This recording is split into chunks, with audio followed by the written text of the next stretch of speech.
વારે વા કોર્પોરેશનની બુદ્ધિ રસ્તો પહોળો કરવાની જરૂર હતી ત્યાં રસ્તો જ સાંકડો કરી નાખ્યો છે। મીઠાખડીથી સીજી રોડ તરફ જતા ઉમાશંકર જોશી માર્ગ પર રસ્તાની બાજુમાં કોન્ક્રીટનું માળખું બનાવીને ઉપર ફૂટપાથ અને કાર પાર્કિંગ બનાવવાનું શરૂ કરવામાં આવ્યું હતું, પરંતુ આ યોજનાબદ્ધ વિકાસનો પરિણામ ટ્રાફિક જામ અને જનતાની પરેશાની તરીકે સામે આવી છે, અને જે બાદ અડધી કામગીરી થયા પછી અચાનક જ કોર્પોરેશનને જ્ઞાનનું ઝબકારું આવે છે અને કામ તરત બંધ કરી દેવામાં આવે છે।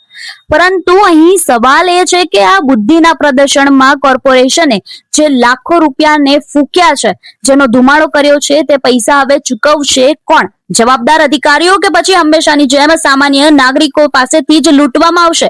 આયોજન વગરનું કામ કોર્પોરેશને લીધું અને હાથ ઊંચા કરી લીધા। આ તે કઈ જાતનો વિકાસ છે?